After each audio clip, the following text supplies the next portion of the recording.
Halo pemirsa, kembali lagi bersama kami dalam laporan terkini. Sebuah musibah kebakaran hebat melanda Pasar Menanga yang berlokasi di Banjar Dinas Menanga Kangin, Desa Menanga, Kecamatan Rendang, Kabupaten Karangasem, Bali. Peristiwa tragis ini terjadi tepat pada momen sakral Hari Raya Galungan, hari Rabu, tanggal 19 November tahun 2025, di saat umat Hindu merayakan Hari Kemenangan Dharma melawan Adharma. Para pedagang di Pasar Menanga justru harus berhadapan dengan kenyataan pahit. Api melahap sedikitnya 11 kios yang berada di pasar tersebut, mengubah sukacita Hari Raya menjadi duka. Insiden ini tidak hanya menghanguskan bangunan, tetapi juga melenyapkan harapan dan mata pencaharian para pedagang yang bergantung pada choice cost tersebut. Kerugian material yang ditimbulkan pun sangat besar, ditaksir mencapai angka fantastis, yaitu sekitar 750 juta rupiah, sebuah pukulan telak bagi perekonomian lokal, terutama bagi para korban yang terdampak langsung. Menurut keterangan saksi mata, api pertama kali terlihat sekitar pukul 7 malam waktu Indonesia Tengah. Saat itu, sebagian besar warga sedang berada di rumah, merayakan galungan bersama keluarga. Suasana yang tadinya tenang dan khidmat, sontak berubah menjadi panik. Api dengan cepat membesar, dipicu oleh barang-barang yang mudah terbakar di dalam kios, seperti bahan sembako,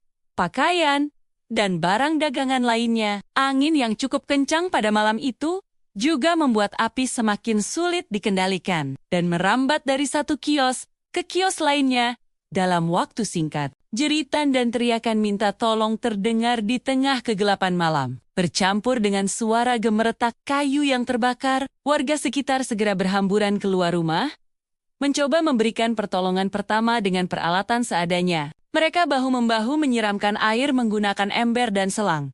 Namun upaya tersebut tidak sebanding dengan amukan si jago merah yang terus berkobar semakin ganas. Situasi menjadi sangat mencekam, dan kepulan asap hitam pekat membubung tinggi ke langit, terlihat dari jarak beberapa kilometer. Menerima laporan dari warga, tim pemadam kebakaran Kabupaten Karangasem segera bergerak cepat menuju lokasi kejadian. Petugas harus berjuang ekstra keras untuk menjinakkan api. Akses jalan yang relatif sempit menuju pasar dan kerumunan warga yang ingin menyaksikan peristiwa tersebut menjadi tantangan tersendiri bagi mobil pemadam. Dengan mengerahkan beberapa unit mobil damkar dan didukung oleh puluhan personel, petugas tanpa lelah berjibaku menyemprotkan air ke titik-titik api dari berbagai sisi. Proses pemadaman berlangsung selama berjam-jam. Fokus utama petugas adalah melokalisir api agar tidak merambat ke bangunan lain di sekitar pasar, termasuk rame-rame penduduk yang letaknya cukup berdekatan. Setelah perjuangan yang panjang dan melelahkan,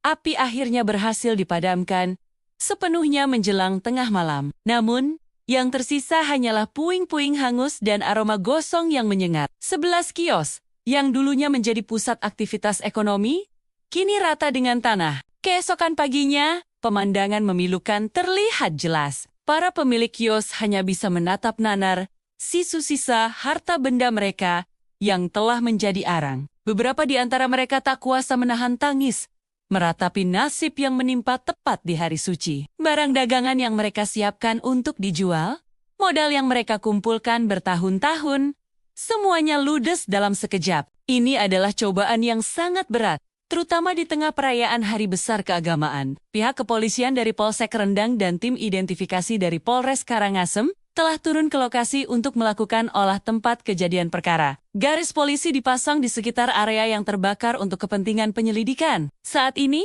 penyebab pasti kebakaran masih dalam proses investigasi. Dugaan sementara mengarah pada korsleting atau hubungan pendek arus listrik dari salah satu kios. Namun pihak berwenang belum bisa memberikan kesimpulan final dan masih menunggu hasil dari penyelidikan lebih lanjut. Pemerintah daerah Kabupaten Karangasem telah menyatakan keprihatinannya atas musibah ini. Bantuan darurat awal, seperti tenda pengungsian sementara, dan bantuan logistik, mulai disalurkan kepada para korban. Pemerintah juga berjanji akan segera melakukan pendataan untuk merencanakan langkah-langkah pemulihan, termasuk kemungkinan adanya bantuan permodalan dan pembangunan kembali kios-kios yang terbakar. Solidaritas dari berbagai elemen masyarakat juga mulai terlihat.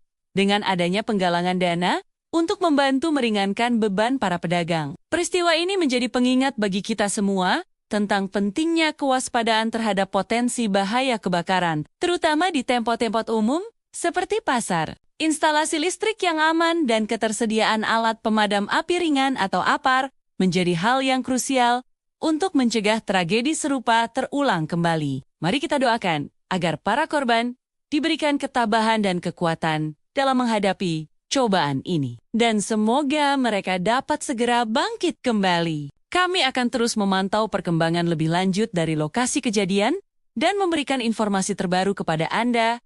Tetaplah bersama kami untuk update selanjutnya. Terima kasih telah menonton. Jangan lupa untuk subscribe channel ini dan nyalakan lonceng notifikasinya agar tidak ketinggalan berita-berita penting lainnya. Sampai jumpa.